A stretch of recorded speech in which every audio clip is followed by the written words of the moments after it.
Jean was surprised to hear from her boss that he had already been waiting for her for half an hour. She wondered what was so important that he wanted to tell her. "Do you remember that when we were in Paris, someone tried to rob you? How much money was in your wallet?" David asked, surprising the girl with the question. "If I remember correctly, there was about 1,550,000 euros in there. Are you grateful for my help?" David continued to bombard me with questions. "If you're grateful, could you stay by my side for a couple days? There's something I want to observe. I'll give you all the details a little later." David tried to explain to the girl what the questioning was about. David left his post as fashion director in Paris for several reasons. Firstly, he was tired of living abroad for so long. No matter how good the country was, it was still better at home. Secondly, he had to raise Victoria. Before leaving, David decided to go out for a walk around the city. That was the day he met Jean. He was struck by the girl's simplicity. She seemed so carefree and free. Lately, there had been a lot of important tasks at work that needed to be solved as soon as possible. John had to sit at work practically 24 hours a day. I wonder what the editor-in-chief decided to observe. Do I remind him of a lab rat? Jin resented herself. After that conversation, the director behaved as usual, except that their eyes crossed more often. The editor-in-chief was always close by. Jessica suggested a little rest. She invited Stephen and Jean to a nearby coffee shop. "Have you noticed the editor-in-chief leaving his office more often? I don't think it's a good thing. Sometimes I get the impression he's obsessed with work. I wonder if he ever goes on a date," asked Stephen. "I want to know more about the editor-in-chief too. I wonder what he's like in a relationship. He's a good-looking guy for me. Of course, he has a pretty bad temper," Jessica said thoughtfully. Footsteps were heard. The people at the table turned at the sound. "And I see you have nothing else to discuss. I've been getting the impression lately that I'm at the center of everything. Is it just me you're always talking about? Or do you still have victims?" David asked his colleagues and sat down at their table. "We're curious to know more about you, aren't we? You tell us something about yourself so we don't make up too much. I, for example, am very tactile. How about you?" Jessica asked David. "I don't," the editor-in-chief answered her briefly. "Then I'm definitely a match for you," Jessica laughed. "But unfortunately, I'm no match for you," David answered her. He turned to John and asked her if he was right for her. "No, I don't like handsome men. They can be unfaithful." Jim answered him, turning away. "Do you think I'm handsome? Just keep in mind, once I fall in love, I'm a bad guy. But I never cheat on my partner. Now, after these revelations, am I right for you?" asked Jean's editor-in-chief. "No, because I don't believe you," Jean answered him, looking him in the eye. "Okay, we've already discussed a lot of things, shared intimate things. I have to go now. I have a lot of things to do lately," said David, rising from his seat. "And our boss is quite the Casanova," Jessica said with a laugh. "I guess the editor-in-chief decided to observe my reaction when he seduces me in front of others. Doesn't he have anything else to do?" Jean concluded. "Jean, are you leaving already?" Jessica asked the girl as she started to head home at the end of the day. "Yes, very tired today. I feel like if I work a little more, I'll faint," Jean admitted to her. As luck would have it, the girl met the editor-in-chief in the corridor. He also asked her where she was going. "I want to get some rest at home in a warm bed. I'll be sure to return to my duties tomorrow." Bowing her head answered him Jean. Suddenly, the editor-in-chief leaned toward her and grabbed her arm. "About my observation, I came to a very different conclusion than I expected. And you know, I'm happy about that. I'll be sure to tell you all about it tomorrow," David said to the girl. David let go of Jean's hand. He turned and walked toward his office.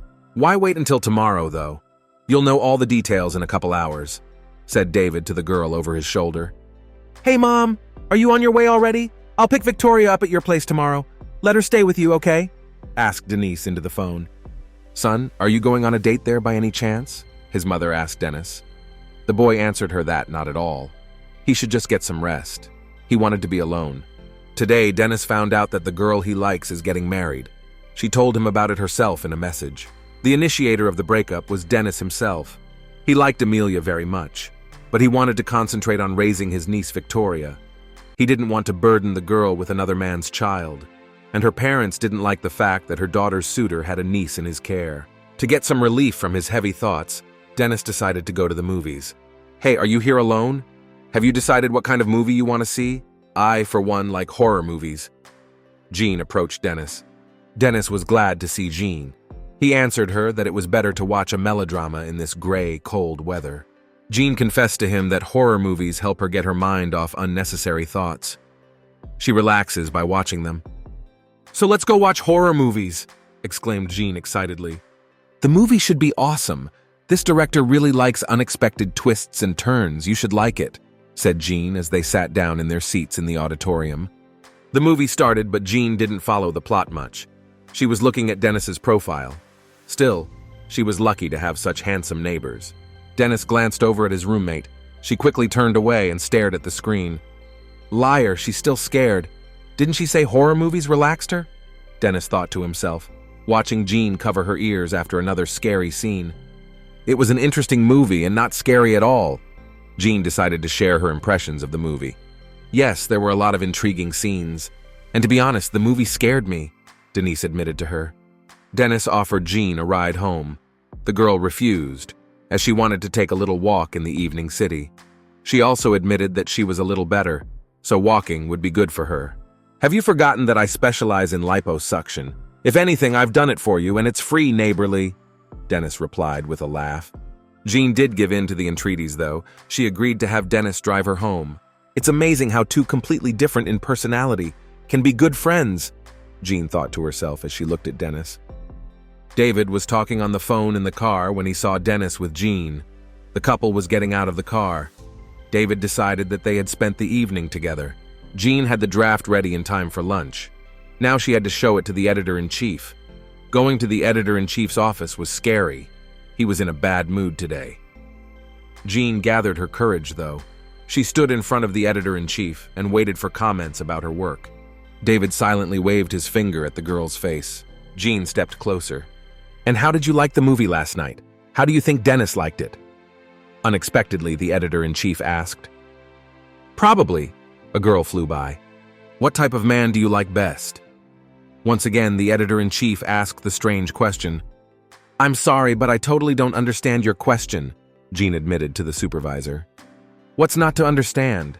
You said I wasn't right for you, so I'm asking you what type of man you like," said David, tossing Jean's draft onto the table.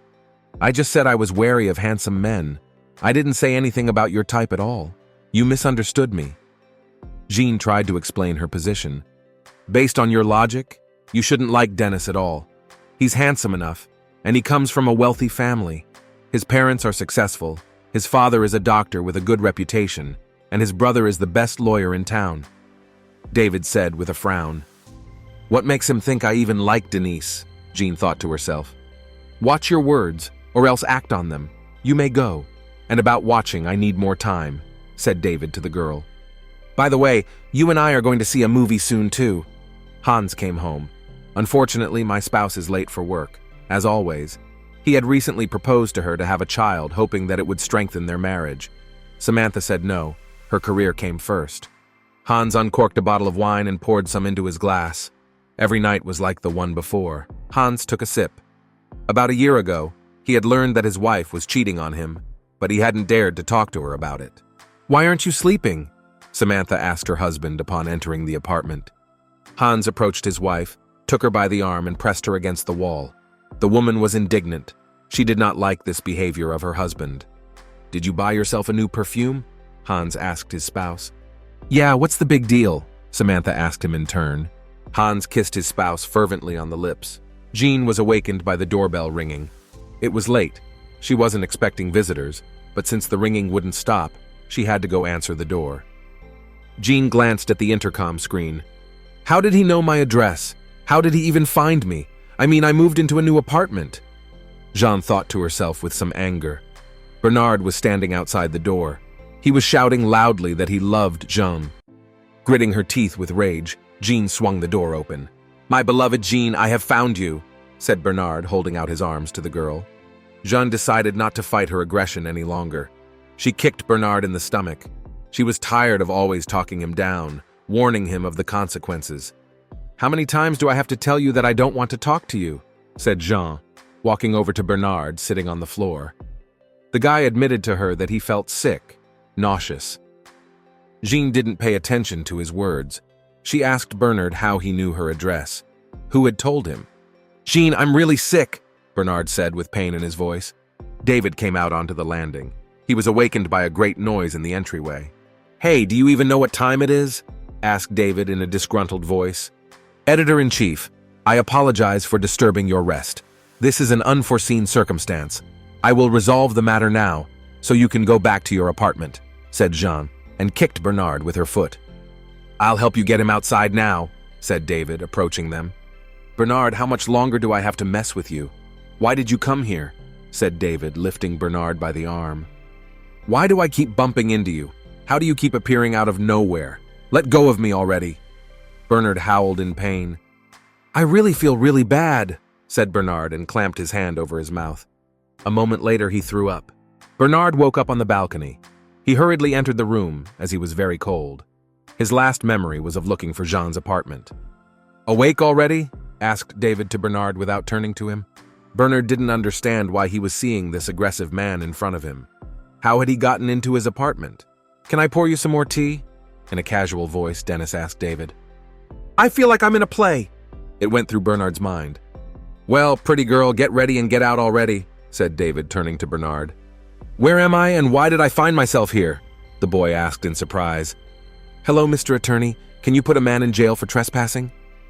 Denise will make a show of calling someone on the phone. Penetration, what is this nonsense? Bernard asked, surprised. And remember you threw up on my favorite t-shirt yesterday? Turning to Bernard, asked David. Sure, I could throw it out and buy a new one, but you still can't get behind Jean. Soon I'm going to go from threats to action. Notice I want to kill you, but I let you sleep in my house. Maybe I'm too soft on you. Don't just stand there. Come with me. I wonder how last night's story ended, Jean thought as she walked past the neighbor's apartment. I'm sorry, Jin. I'll explain everything to you just a little later, said Bernard, running out of the neighbor's apartment. Does he really want to talk to me again? Jean thought to herself as she watched Bernard run away. How could I have dated such a jerk for so many years? What was I looking at? Couldn't I have figured him out sooner? The girl grabbed her head with her hand. Jean heard footsteps behind her. She turned around and the editor-in-chief was standing in front of her. Jean decided to be polite. She asked her boss how he had slept. David angrily told her that he had not been able to sleep a wink. Editor-in-chief, I'm really sorry about what happened, said Jin to the supervisor. I was thinking all night and I couldn't understand. Why did you date Bernard for 5 years? And the funny thing is, you can't even spend a day with me. The editor-in-chief spoke thoughtfully. Jean didn't understand what her boss meant at all. What was he getting at? Hans arranged for his wife and his wife to have lunch together. I've been wanting to ask you for a long time. You know about everything, don't you? And how much do you know? Without raising her gaze to her husband, Samantha asked, You want to question me? I'll answer all your questions honestly, suggested Samantha to her spouse. Damn, what a stupid situation, said Hans, covering his face with his hand. To be honest, I don't know who to blame. But since you insist, I'll ask. I found out about it a year ago, but I have absolutely no idea when it all started. Hans confessed to his spouse. Samantha answered him that it had been 3 years. How could you hide all this for 3 years? Hans asked indignantly. Do you only care about the length of our relationship or something else? I met him on March 6th, 3 years ago. Why do you think I remember that date well? Samantha asked her spouse. That was the day I had a miscarriage, Samantha confessed to Hans. It's now your firm is thriving and you're trying to be a good husband. But was it always like this? Samantha asked her surprised husband. When I had a miscarriage and the guilt was literally gnawing at me, he was the one who was there for me, not you. You didn't care at all when I was crying in the bathroom. You heard me crying, but you never once came near me. Samantha continued to say, So why didn't you say anything? Why didn't you say anything? Hans asked, surprised. When I got pregnant, and then when I miscarried, I tried to tell you. I waited all night, but at that time you didn't come back until the morning and you were very tired. Remember I asked you to talk to me for just a few minutes? You told me not to bother you, to leave you alone. You didn't care about me. You didn't care about my feelings, Samantha said and slammed her fist on the tabletop. Yeah, I may have acted like the ultimate bitch, but you weren't an angel either. Samantha rose from the table and headed for the exit. Hans remained seated at the table. He stared unblinkingly at one point. My husband knows all about us, said Samantha, bringing the shot to her lips. Does he know we're drinking partners? Johnny decided to joke. No, just because we're lovers. Samantha took another drink. I've probably lived abroad too long and don't understand the meaning of the word lovers. I thought we were just friends. It's not like you and I kiss, hold hands, or sleep together. I don't think we're having an affair, Johnny told her. Can there be friendship between a man and a woman? If a married woman occasionally dates a bachelor, can that be called an affair? Samantha asked, pouring another shot. I felt like I was just fulfilling the role of free ears. The prosecutor needs to speak, and I just listen. If a woman shares her problems with another man, I don't consider it cheating. Johnny answered her. I've noticed that I drink with you all the time, but I never drink with my husband. Also with dinner. I go to restaurants with you, not with my husband. Even when I'm at home, I text with you. What kind of actions are called an affair? Said Samantha. Well, since that's the case, I think you should talk to your husband about the situation. Couples should discuss problems that arise together. Johnny answered her. We have turned a blind eye to our problems for too long. Now it's going to be quite difficult to discuss them. The problems were small in the beginning, but then they rolled up into one huge lump. My husband and I have become very distant from each other. Samantha took another drink. And most importantly, I don't understand at what point our relationship went downhill, Samantha said sadly. Samantha got home late in the evening. In the living room, she found a large suitcase. Hans entered the room. Here you go, said Hans and threw a piece of paper in his wife's face. I agree to a consensual divorce. I don't want to discuss the topic of divorce and cheating in the future. Just put your stamps on it. In a colorless voice, Samantha was told by her spouse. Samantha stamped her seal and handed the document to her spouse. Congratulations to you, said Hans to his spouse and headed for the exit.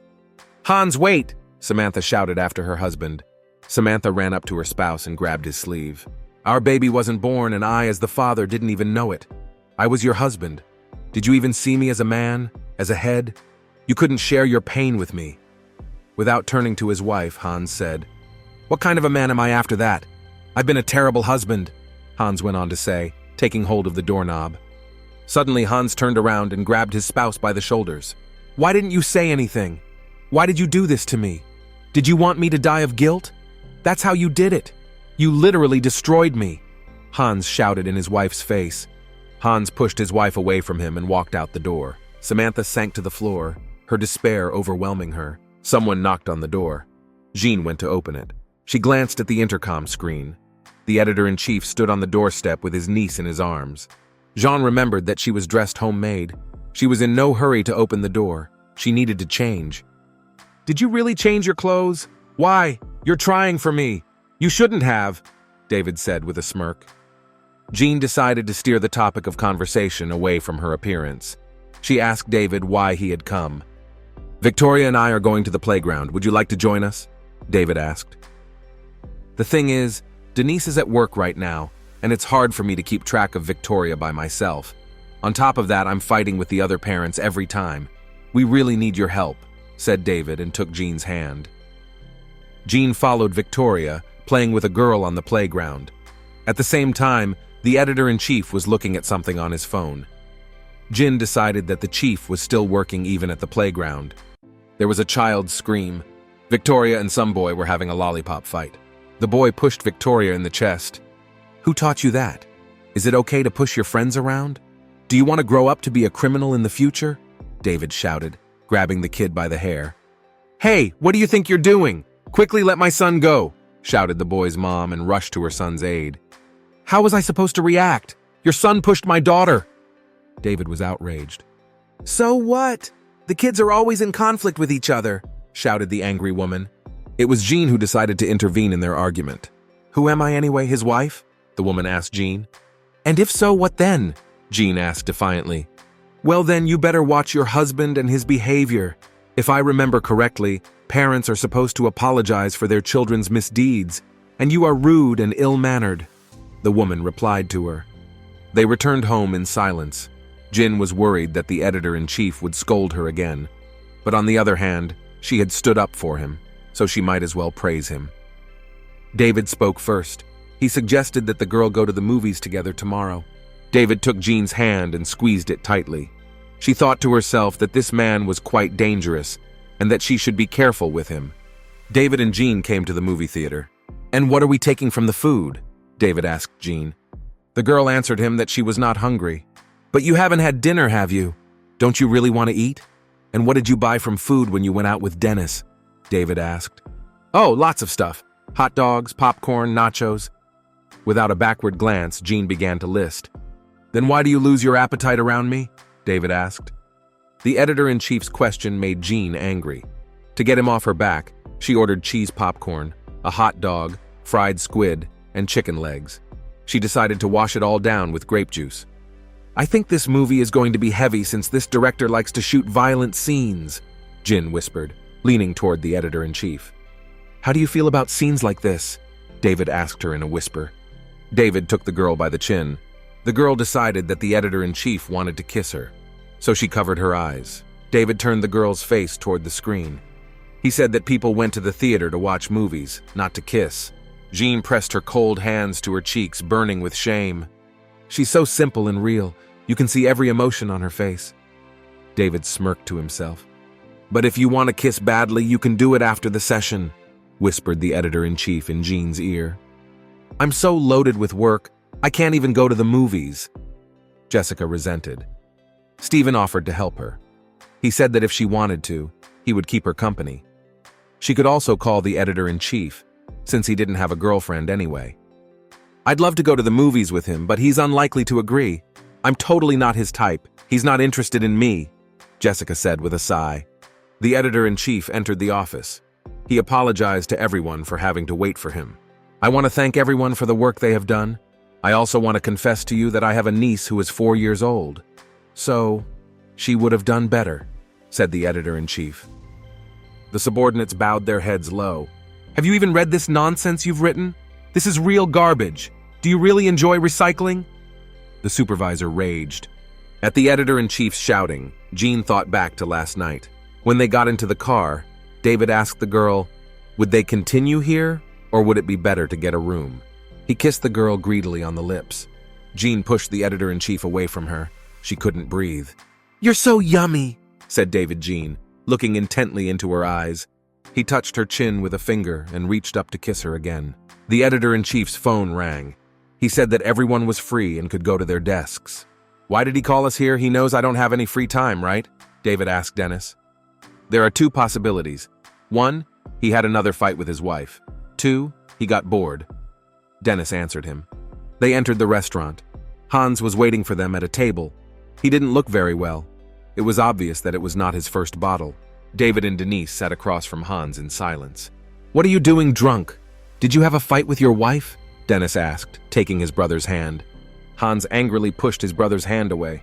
"Relax, I was just asking," said Dennis and put his hands in the air. David called the waiter over to him and ordered a large variety of alcohol. Looking at his brother, he realized that something serious had happened to Hans. "Don't you think that's a bit much?" Dennis asked in a surprised voice. "Here, brother, have a drink," said David and handed Hans a shot. "Do you think it would be okay if we got drunk like students?" Hans asked his brother. "What can you do? It's not us, it's life. Life is total crap right now," David answered him. "Agreed," said Hans and took the stack. "You guys don't ever get married, and don't fall in love again. It will lead to grief and disappointment. Do anything but stay single. That is the best choice," said Hans, and put his arms around his head. "Did his wife fight that badly?" Dennis inquired. "So what's your problem?" David asked his brother. Hans got a headache from drinking too much. He went outside for some fresh air and a cigarette. Out of the corner of his eye, Hans saw a man approaching him. The man pulled a small shard of glass from his pocket. He swiped it across the car with an unpleasant sound. A long scratch was left on the car door. Hans grabbed the man's arm. "Hey, let go! Isn't that your car? What do you care what I do with other people's property?" shouted the man, yanking his arm out. "Go find the owner of the car and apologize to him. Otherwise you'll pay a fine or else you'll go to jail for 3 years, Hans told him in a calm voice. Suddenly the man fell to the ground. He started screaming that he was being beaten. People began to turn in their direction. David and Dennis ran out of the restaurant. They rushed toward Hans. "Did you really beat up that poor guy? What are you doing?" David grabbed Hans by the shoulders. I understand it's hard for you right now, but why ruin your career? I'm not going to let the best lawyer in town go to jail, shouted David. Get out of my way or you'll get one too, Hans said in a threatening voice. Don't lie, you can't delete me, I'm too cute. Smiling, David answered him. Gradually, Hans began to calm down and come to his senses. He confessed to his brothers that he was divorced. David and Denise looked at each other in silence. This was something they hadn't expected. Well, if things haven't been going well in your family for a long time, maybe it's for the best. It would be weird to keep living together if there's nothing in common anymore. Denise tried to console him. Divorce isn't as much of an issue now, David stretched out thoughtfully. And I'm all for it. You'll find yourself a young girl. You'll build a strong family with her, Dennis went on to say. Although you have a mean temper, I believe you can find a girl too, said Hans, raising his eyes to David. Guys, thank you for trying to comfort me. Talking to you guys dulls my pain a little bit. Hans thanked the guys. I'm already tired of working in this mode. We work practically without a day off. I don't have the energy to pretend I'm doing well and smile at people around me, Stephen said with a sigh. By the way, is it true what they say that you haven't participated in any photo shoots with celebrities? Right now, there's going to be a photo shoot with a celebrity who has a very bad temper. Are you ready? Asked Stephen, turning to Jean. Yes, it's true, this is my debut. And about the nasty temper, I'm used to it. I have a lot of people like that around me. Jean answered him. The celebrity is a popular actor. He has a temper worse than our editor-in-chief. By the way, I wonder how you manage to get along with him. I have the impression that the boss treats you in some special way, Stephen confessed to the girl. Does it seem that way from the outside? Do you think I'm getting any special treatment? Jean asked him. Uh-huh, simple-mindedly replied the boy. And I'm not the only one who thinks so. Everyone on the staff knows that the editor-in-chief treats you differently from the rest of us, Stephen went on to say. Jean was confused by his words. She didn't want there to be any rumors in the staff. A popular actor who had been invited to the photo shoot entered the room. Well, let's go, Stephen said with a happy smile. Why are you making such a fuss in front of me? Is this your first time seeing a celebrity? Asked the actor to a confused Jin. The girl didn't know how to behave properly with him. She didn't know how to flatter in front of people like Stephen. The girl confessed that she sees the popular actor so close for the first time. He seems very handsome to her, so she was confused. Don't be nervous. Always remember that even the most popular star is an ordinary person. The actor tried to cheer her up. Jean scrutinized the face of the guest star. The man was really handsome, but he lacked the elegance that their editor-in-chief had. Jean shuddered. She realized that she was involuntarily comparing her boss to other men. Why was she even thinking about him? The actor asked for a watch to be brought in for the shoot. He wanted to add some zest to his image. When Jin helped him put on his watch, the actor asked the cost of the watch. The girl admitted that they cost about $5,000. The actor asked Jean if they had a more expensive watch. The girl replied that yes. There are very expensive ones for several million. I don't get it. What are you implying? You don't think I'm worthy of wearing the best? You think I'm a beggar? Frowning his eyebrows, the actor asked. No, of course not. I apologize if I offended you in any way, said Jean, bowing her head low. You know what? I'm thirsty. Can you get me a vanilla iced latte, please? You can get it on the second floor of the hotel. Smiling slightly, the actor said. In the hallway, Jean ran into Stephen. She told him that the actor wanted coffee. Stephen said he'd bring them coffee himself. She shouldn't leave the star alone. Let her go get her own coffee. I only drink coffee brought by women. It has a special flavor then, said the actor, stepping out into the hallway. He heard their entire conversation. What a bastard, Stephen said in a whisper. Jean asked him to remain calm. Nothing would happen if she went to get the coffee herself. Jean brought the actor another cup of coffee. He said he wouldn't be filming until he got a tasty drink. Before that, all coffee was tasteless. Go buy me a proper coffee, said the actor and threw the cup on the floor. Jean rushed to wipe the coffee off the carpet. She was worried about leaving a stain. That would get her in trouble.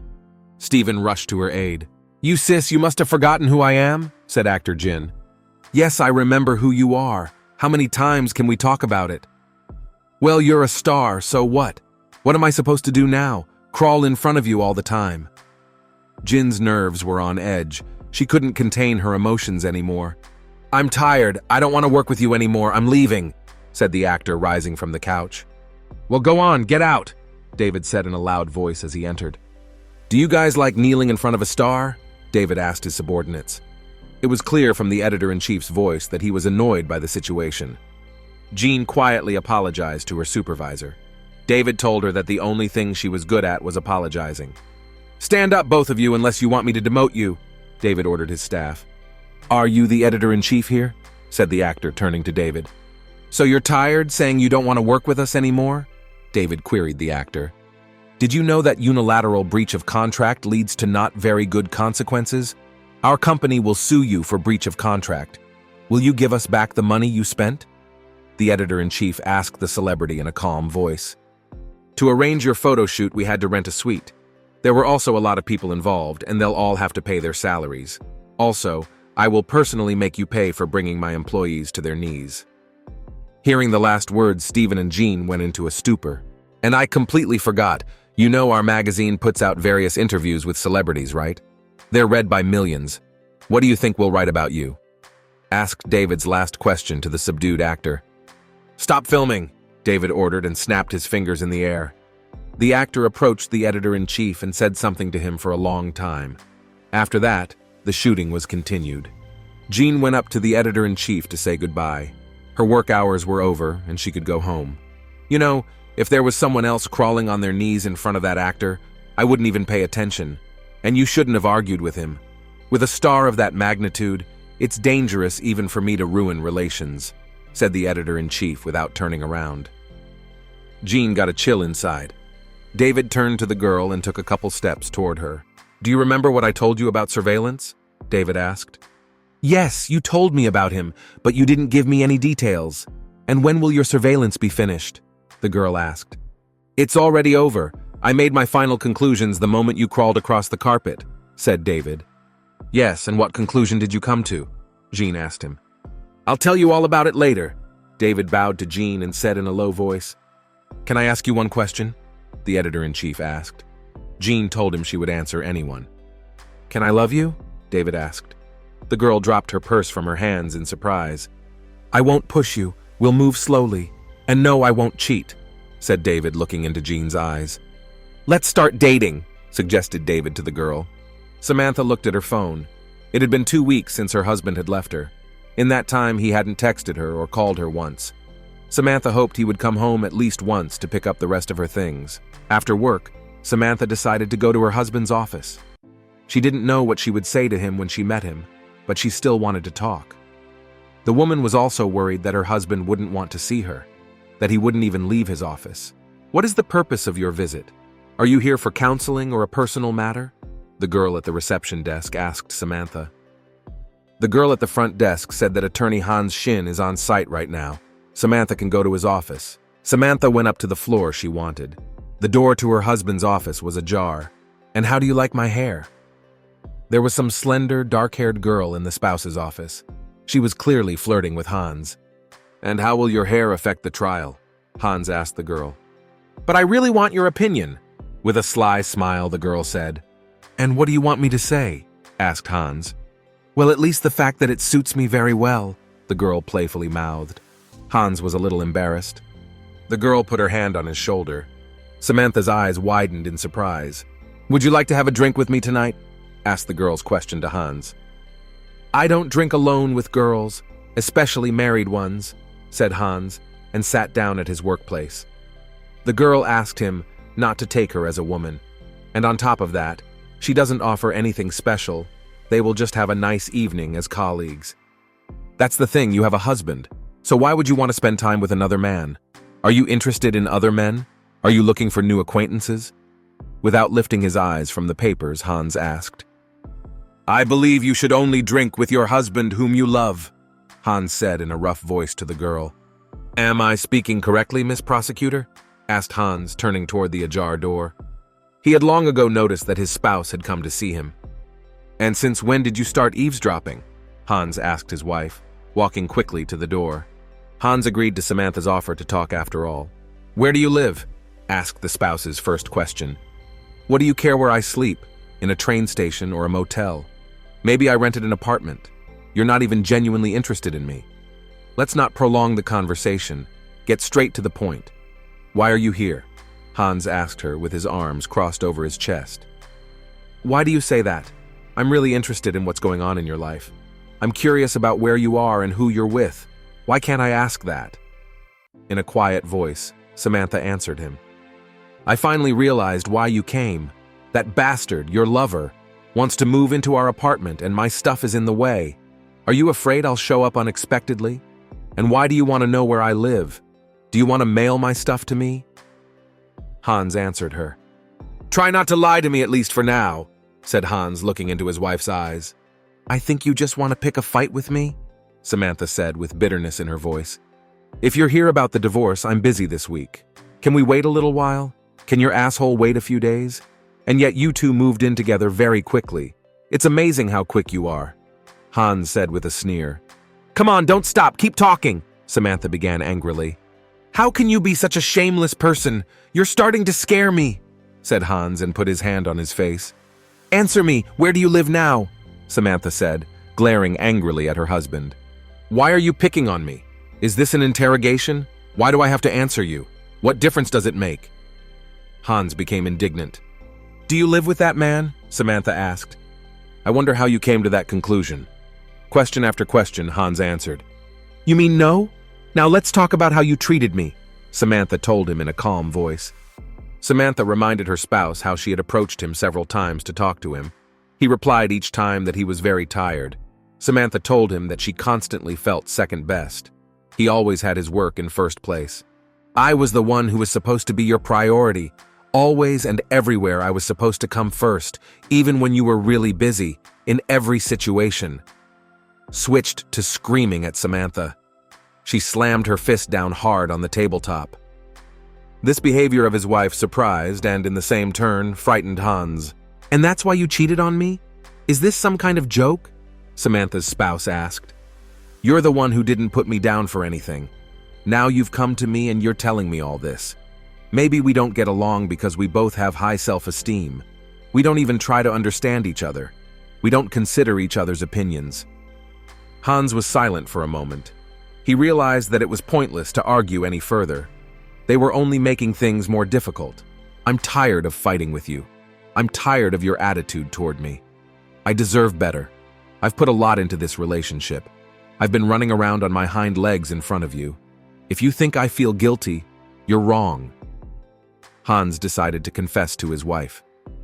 Let's each live the way he likes. Let's stop meddling with each other, said Hans, rising from the table. You ask me how I live my life? You say you're interested. Well, you should know that I'm just as bad as I was before, and if you think I'm bad, you're even worse, said Hans, walking past Samantha. In the evening, lying in bed, Jean analyzed the previous day. It scared her to realize that her boss liked her. The next morning, Jean met her boss in the garage. He greeted her cheerfully, which scared her a lot. David leaned over and looked at the girl intently. He said she looked like she'd been up all night. Were you unable to sleep because of last night's upheaval? David asked in a cheerful voice. Did you have me waiting in the garage? The girl asked him, ignoring the question. Why would I be standing in the garage this morning? Question for question, David answered. Jean asked the editor-in-chief how long he'd been waiting for her. David admitted that it would take about half a year. He also said he was willing to wait longer. You must be cold, it's freezing outside today, David said and started pulling off his scarf. The girl was in a stupor as David threw his scarf over her. Now let's hug it out, David shouted and spread his arms apart. Jean threw herself into his arms. Suddenly, Jin remembered Jessica's words. The girl had said that their boss was a Casanova. Throughout the day, Jean couldn't concentrate on her work. She urged herself to calm down, but she couldn't. Jin wasn't sure she was ready for a new relationship with her boss. Did something happen to you? You don't look like yourself, Jessica asked the girl. The editor-in-chief came to their workplace. He said there was an urgent need for a meeting. Dennis decided to come to Amelia's wedding. He wanted to congratulate the girl on the most important step in her life. The guests were greeted by Amelia's sister, Cynthia. She was happy to see her old friend. Cynthia threw herself into Dennis's arms. Dennis asked Cynthia not to tell his sister that he had come. He gave Cynthia his present. Dennis was walking down the hall to the main exit. He heard the voice of a photographer. There was a wedding photo shoot going on somewhere nearby. Dennis saw Amelia. She was beautiful in her wedding dress. Dennis stopped and leaned against a column. He decided to watch the photo shoot. This was the last time he would see Amelia today. Amelia slanted her eyes and saw Dennis standing there. Amelia jumped out of the room and ran towards the boy. Dennis tried to hide. "Dennis, I don't go, wait," Amelia discerned. Dennis made an effort and turned to Amelia. He put a pleased smile on his face. "I came here today just to congratulate you," said Dennis. Amelia threw herself around the guy's neck. "Thank you so much for coming." Tears ran down Amelia's cheeks. "Don't cry, I had to come," Dennis answered her. "Amelia, I truly want you to be happily married," said Dennis, looking the girl in the eyes. Jean stepped out of the elevator and saw Dennis sitting under the door of her apartment. The girl walked over to him and touched his shoulder. The guy was pretty drunk. "Hey, get up. Tell me the password to your apartment. If you sit here all night, you're bound to get sick." Jean did her best to wake Dennis up. "Oh, hey, long time no see." Dennis finally opened his eyes. Jean decided to call David. The editor-in-chief didn't answer the phone. Jean leaned over the guy again. She needed to find out the password to his apartment. She couldn't leave Dennis on the landing. "Jean, it's such a sad day," Dennis told her. The girl confessed to him that she also gets sad sometimes. In our world, all people are sad sometimes. She would like to be cheerful all the time, but unfortunately it doesn't work that way. "You just have to get past this moment, it will get easier from here," said Jean to Dennis. "We need to overcome, but how?" Dennis asked, looking into the void. Jean decided to send David a message. She asked him to come soon, as his brother was very drunk. Dennis rested his head on Jean's shoulder. The phone in the girl's hands played. Jean heard footsteps behind her. She lifted her head up. Behind her stood a furious David. Jean realized how ridiculous this situation looked from the outside. She sharply pushed Dennis away from her. "You've had a little too much to drink today," said David, looking at his brother. "Jean, you can go to your room," said David, picking his brother up off the floor. The girl could tell from his voice that the editor-in-chief was furious. "You've got it all wrong. Dennis put his head on my shoulder since he's very drunk. He doesn't realize what he's doing." Jean started to justify herself. "Would that be considered a confession?" David asked the girl. "What?" Jean completely misunderstood the question. "You just admitted yourself that you care about what I think of you and Dennis. Don't worry, it's fine. You can go to your room," said David and typed the password on the door. The girl asked David if she needed any help. "And I see you don't want to break up with me at all tonight," David asked her mockingly. "To be honest, there is such a thing." Looking down at the floor, the girl answered him. "I don't feel like it either," David said with a slight smile. "I bought a beer today. How about we watch some movie with you?" asked Jean, jingling the bottles. "You go to your house for now. I'll come to you a little later," said David to the girl. David dragged his brother into the bedroom, laying him on the bed. "Oh, shit!" Dennis muttered in a drunken voice. David sat down on his brother's bed. It was hard for him to see Dennis like this. He knew his brother had something wrong. David was greeted by a cheerful Jean. She reported that the beer had been poured and the movie had been downloaded. David threw his coat off his shoulders onto the floor and took a step toward Jean. The girl staggered back a little. "And that's not why I'm here today," David whispered. He ran his finger gently over the girl's lips. "Where is the bedroom located in your apartment?" David asked Jean. David walked up to the building. He was holding a bouquet of flowers. The girl at the front desk asked who he was here to see. David replied to her that he wanted to see the vice president.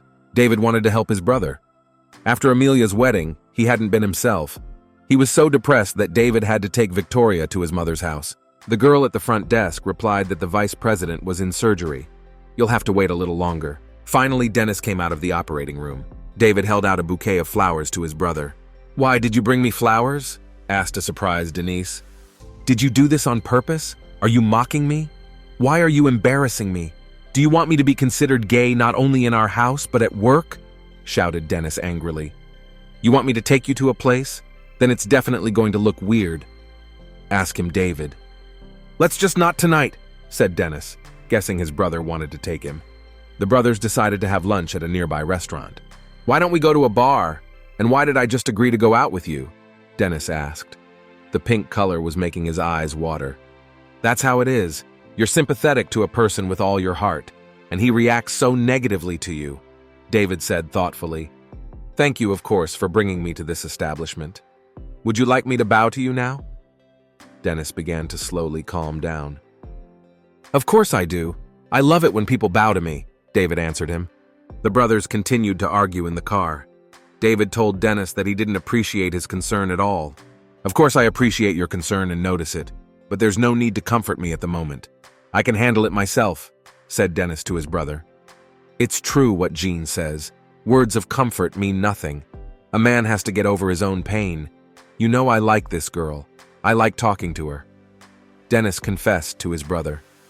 Don't tell me, David whispered.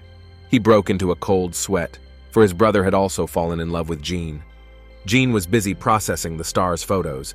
She remembered what an unpleasant person such a handsome actor was. Someone abruptly slammed her laptop shut. Editor-in-chief, what are you doing here? The girl asked David. David pulled the earpiece from the girl's ear. He told her that sometimes she reminded him of a slave girl. The girl recycles all the time. Can I ask you one question? Is it just my body you liked in Paris then? David asked, much to Jean's embarrassment. I apologize. Why do you need to know that? The girl asked him. I really want to know. I feel like I'm just food to you, to be spit out when you get bored with it. David confessed to her. Don't think I'm a fickle person. Before I met you, I never went to bars or slept with the first guy I met. Everything that happened between us then was a first for me. The girl explained the situation to him. You always said you liked bad boys. Well, that's what I am. I have no parents or relatives, and lately I've been jealous of you with my best friend, who is my stepbrother, and it's all because of you. David tried to put his feelings into words. I really hope you have the same feelings for me, and please be my girlfriend. Bowing his head low, David asked. So how are things going with your husband? Johnny asked Samantha. She told him that it was the usual, nothing new. Samantha told him that she had tried to talk to her husband, but nothing good had come of it. They fought even more. She concluded that they were the kind of people who couldn't really talk. There are people like fire and ice. One person extinguishes the constantly bright emotions of the other. So my husband and I are two fires, and together we turn into hellfire. I can hardly have any conversation with him, Samantha said with a sad sigh. And you know what's interesting? I didn't really want to divorce my husband. For some reason I thought things would work out between us. When I see him, it hurts unbearably, Samantha confessed to Johnny. For a moment, Samantha froze in place. She saw her spouse. I didn't realize your lover was that young, said Hans, approaching Samantha. Explain to me who this man is. I'm not mistaken, am I? Angrily growled Hans. Hello, you must be that lawyer Samantha has often told me about. Johnny greeted him. Samantha felt a massive headache coming on. The situation was just idiotic. It's just a misunderstanding, Johnny said in a calm voice. You call that a misunderstanding? Once again, Hans growled. Maybe I'm stupid. Why don't you explain to me what I'm missing here? I've seen your correspondence. There can't be any misunderstanding. I used to stay up till morning because my wife wasn't home, and it turns out she was drinking with you until dawn, Hans shouted. I know it was you who walked my wife home every night.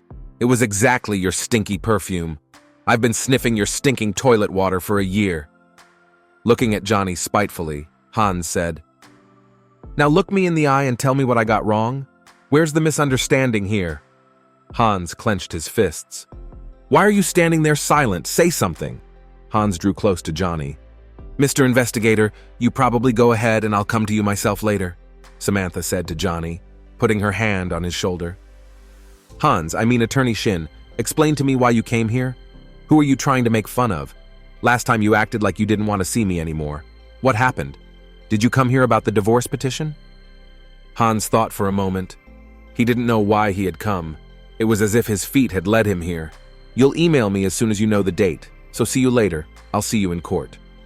Samantha said to Hans and walked away. Standing here like a fool, begging for attention. It's infuriating, Hans thought to himself as he looked at the silhouette of his wife. Hans ran after his wife and grabbed her hand. A surprised Samantha turned to her spouse. Samantha, where are you going? We're still officially husband and wife. I haven't finished my sentence yet, Hans said, looking his wife in the eye. Johnny appeared behind Samantha. He decided to back her up in case of emergency. Hans pulled Samantha with him. Johnny remained standing where he was. He smiled as he looked after the couple. Johnny thought to himself that Hans and Samantha were perfect for each other. Miss Shin decided to visit her son Hans. She went to his office. The woman wanted to knock, but heard that there were people in the office. "I don't get it. You really want a divorce, but things have always been fine?" an excited male voice said. "You don't need to know all the details. It's unnecessary. And in addition, don't yell, they might hear us," replied Hans to the man. The man asked Hans if his parents knew about the divorce. Hans replied that he had not told them yet. The news would upset them very much. He was especially afraid to tell his mother, because she was in poor health. Miss Shin remained standing on the threshold of the study. She was afraid to go inside. Her heart was broken. Jean decided to have a cup of coffee. She needed to cheer up. Entering the staff room, she saw David. He was standing next to the coffee machine. After their last meeting, Jean had avoided the editor-in-chief. "Editor-in-chief, are you here? Well then, I'll come in for a bit too. I won't disturb you," the girl exclaimed fearfully. "Jean, where do you think you're going?" her supervisor asked her. Jean realized that she couldn't just leave. She would have to stay in this room and talk to the editor-in-chief. She knew what the conversation would be about. "Jean, you never answered my question. When are you going to make up your mind after all?" David asked the girl. "To what?" Jean decided to pretend she didn't know what she was talking about. David reminded the girl that he had already asked her out a couple times. She still hadn't given him an answer. Jean noticed, however, that he had promised not to press her and would not rush her for an answer. "Yes, I did, but things have changed at the moment. I need an immediate answer," David told her. The girl asked what was the rush. "You don't need to know that. Just answer me yes or no. I can give you no more than 2 days to think about it. Please explain to me why it's so hard for you to make up your mind," David asked her. "I told you I think you're really nice. It scares me. I'm afraid it won't work out. I also think I'm not ready for a new relationship. You know the man I dated for 5 years betrayed me." Jean answered him. "Great, Jean. You've started comparing me to that asshole Bernard," David said with some resentment in his voice.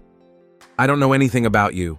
Sometimes I think you'll be as robotic in a relationship as you are at work." Another argument Jean made. "But you're the same way. You don't let yourself relax around me. You always stay overly serious," David replied to her. David walked over to Jean. He really wanted to kiss the girl.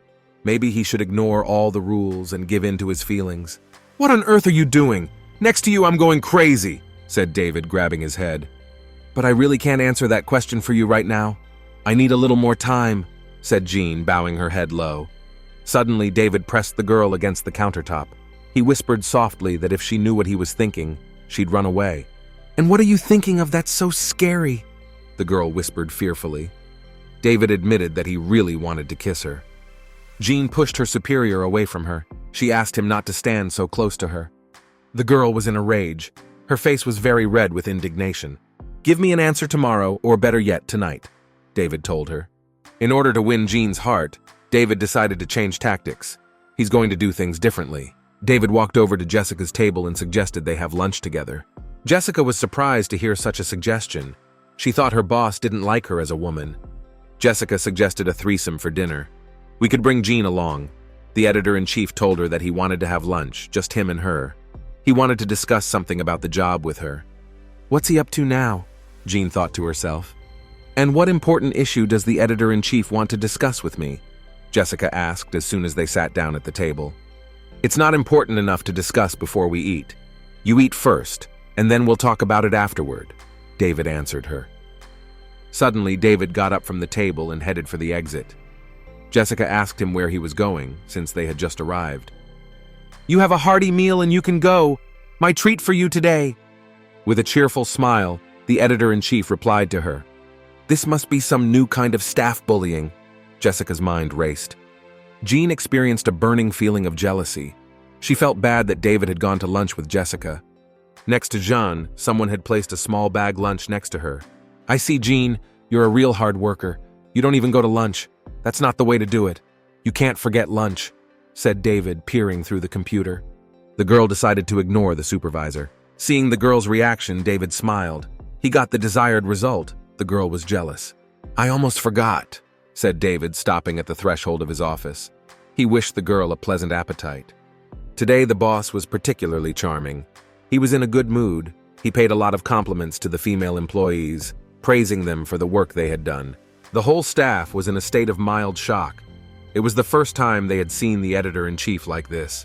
With each passing minute, this situation annoyed Jean more and more. She realized that it was just a game of publicity. David wanted to hurt her feelings, to make her jealous, to try to provoke some kind of response. The girl went into the ladies' room to wash up. She needed to cool down a little to come to her senses. A hurricane of different emotions was raging inside her. When Jean came out of the ladies' room, David was waiting for her on the doorstep. He grabbed her hand and led her up the stairs. David stopped between floors and pressed the girl against the wall. David looked appreciatively into the girl's eyes. He said he wouldn't keep her waiting, just give her a few questions. Question 1. Are you jealous of me right now? David asked.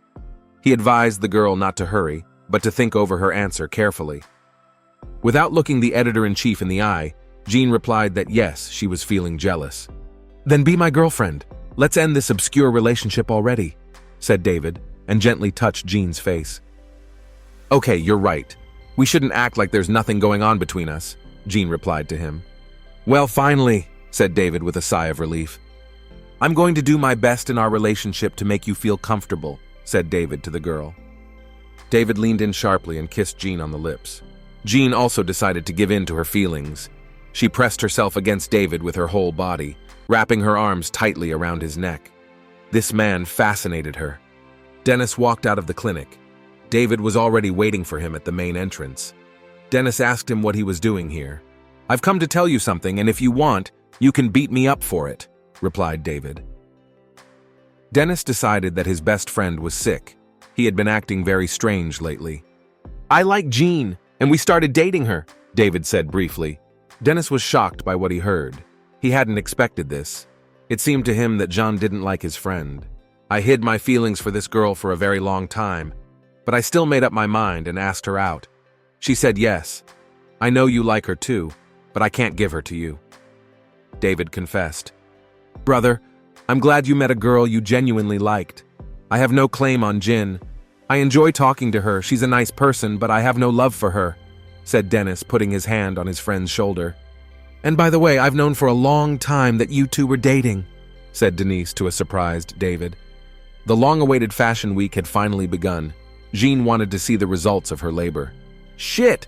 The editor-in-chief is in there! What's he doing here? We're really going to have some problems now, Stephen said fearfully. Jessica grabbed Jean by her coat and pulled her toward the editor-in-chief. Why did you come so late today? Asked the editor-in-chief. Jessica, answer me this. Is Jean a pet to you? David asked Jessica, seeing her clinging to Jean's coat. Why are you grabbing people and dragging them against their will? Said David to Jessica, removing her hand. Editor-in-chief, looking at you, I'm beginning to think you like Jean, exclaimed Stephen joyfully. Yeah, I like Jean. Is that illegal? Asked Stephen's editor-in-chief. Jean, are you comfortable in those high heels? Maybe find some lower running shoes? Asked David, walking up to the girl. Jean glanced at her superior.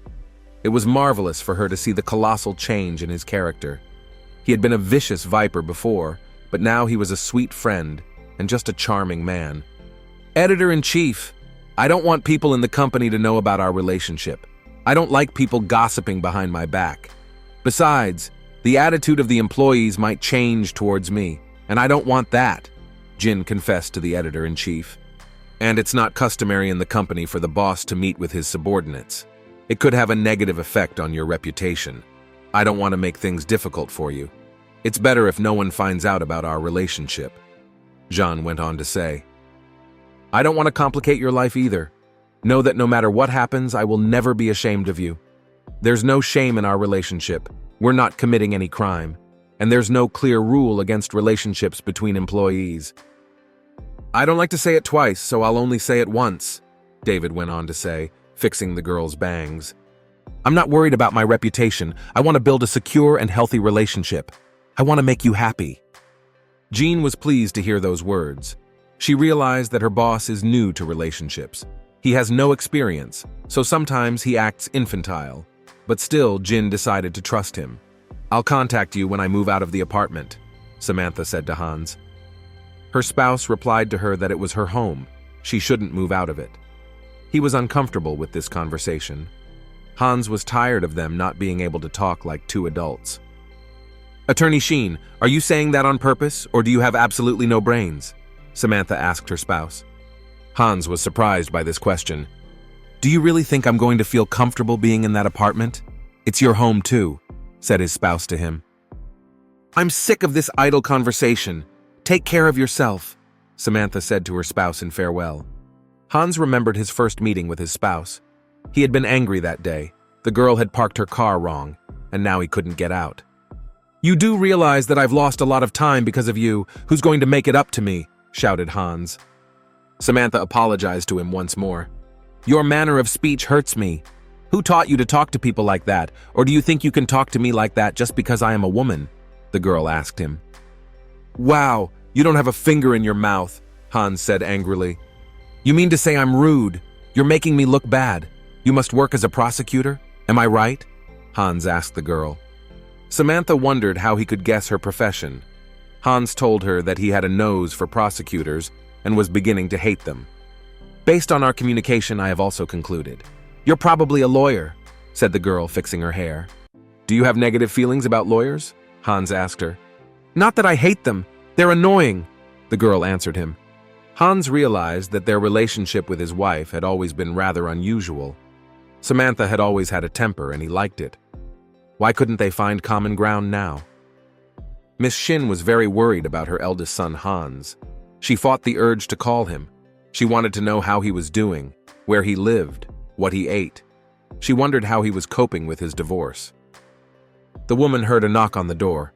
The woman opened the door. Hans stood on the threshold. "Hello, Mom, I'm very hungry," said the woman's son to the woman. Miss Shin decided to pretend she didn't know about her son's divorce. She asked him why he had come to her house for dinner instead of going home. Hans put his hand around his face and cried. The woman rushed to comfort her son. "Mom, I'm divorcing Samantha." Hans gathered his strength and confessed to his mother. Miss Sheen decided to meet with her sister-in-law to talk. "Why do you want to talk to me? And more importantly, about what?" Samantha asked her mother-in-law. The woman grabbed her sister-in-law's arm. "Answer me, please. What have I done wrong? What has made you so unhappy? I feel guilty for asking you to have a baby. I didn't want to pressure you, but I wanted to have a grandchild. Now I feel guilty, and I want to apologize for my behavior." Does she really know about everything? Did Hans tell his mother about our divorce? Samantha thought to herself. "You're talking about yourself for nothing. Many girls would like to have a mother-in-law like you. I wanted to look into the matter myself and then let you know," replied the girl mother-in-law. "You can say a lot of things about Hans, but since I'm his mother, I know him for real. He really likes you. Our family likes you. I know he hurt you," said Miss Shin. "Don't talk me into it, please. I don't want to be with your son anymore. Being in a relationship with him makes me feel lonely. I know your son is the good one. I'm the bad wife." Bitterly crying, Samantha confessed. "Thank you for your hard work. I could see that you wanted to keep the relationship alive." Miss Shin was pained to see her sister-in-law in such a state. She really wanted to comfort her. "I want to commend you for a job well done. As soon as you came to our magazine and its sales skyrocketed," said the company president to David. "Thank you so much for your praise, but it's not just my credit here," David replied to her. "I won't hide the reason why I called you over to my place. The thing is, I want you to go on a date with my daughter. She's a real beauty," said the president of the company to him. "I'll probably decline your offer. I already have a girlfriend." Bowing his head, David answered her. "I guessed you had a girlfriend. That's fine. You're a very handsome man. But I don't understand why that should be a reason not to date my daughter," the president asked, surprised. "I really don't like to say the same thing twice, but I'm going to say it again. I refuse to date your daughter." Holding back his irritation, David said, "Are you sure you want to refuse this offer?" With a kind of menace in her voice, the president asked. "I want to offer you a friend of mine. Let him meet your daughter," said David to the woman. "My friend would be the best candidate for your daughter. First, he is young and handsome. Secondly, unlike me, he is rich. He has a very good position. I think he will be perfect for your daughter," David explained to the president. "Do you know why I like you?" the president asked him.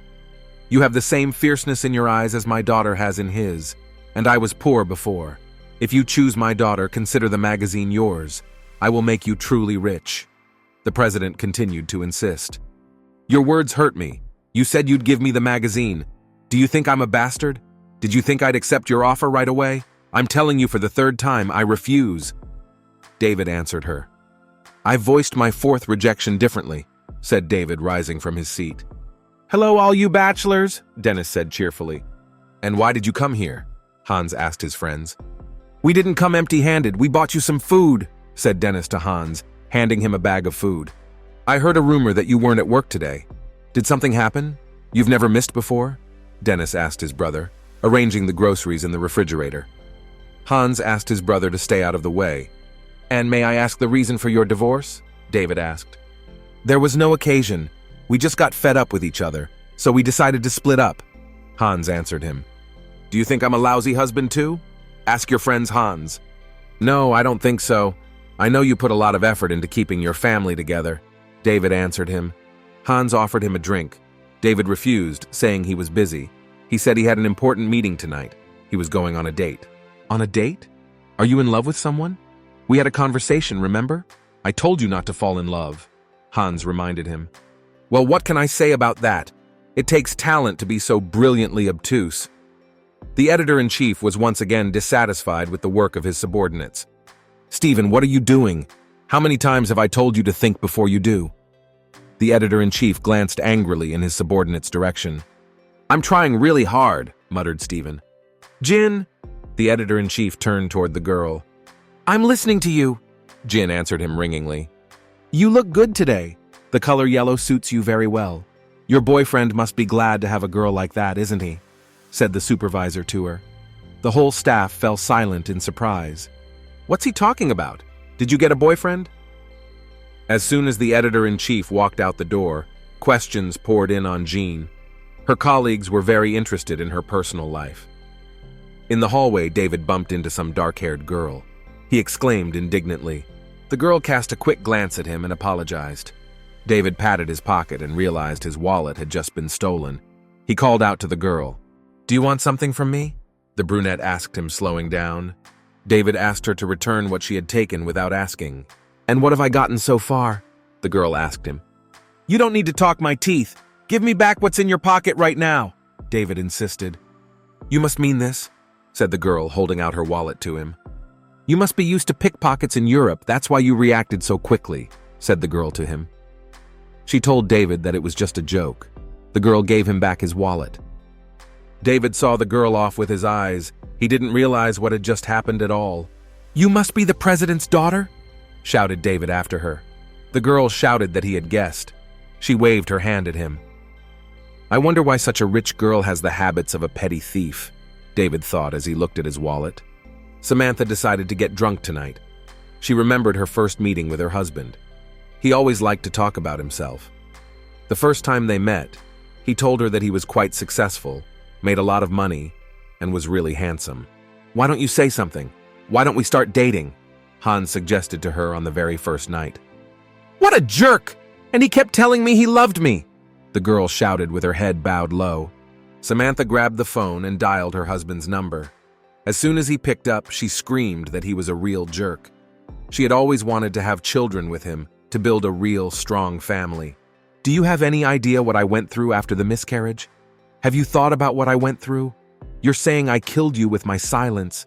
You're only thinking about yourself.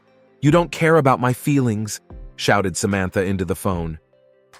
Have you thought about the fact that when our baby died, I died along with him? As Samantha spoke, Hans remained silent. He wanted to give her a chance to speak. When the girl was silent, her husband asked briefly where she was. Hans saw Samantha sitting alone on a bench. She was very drunk. Oh, Attorney Shin, you came to see me after all? Samantha asked when she saw her spouse beside her. Hans held out his hand to help her up. Get your hands off me, asshole! Samantha hissed angrily. Hans took a step back from her. He reminded his spouse that she had called him herself. It had not been his personal decision to come here. Hans tried again to help the girl up. He asked her where her new boyfriend was. Didn't he have time for her? Samantha told her husband she didn't have a boyfriend. She was just having drinks with that young investigator. She realizes it wasn't quite right, but nothing can be changed. Hans put his spouse in his car.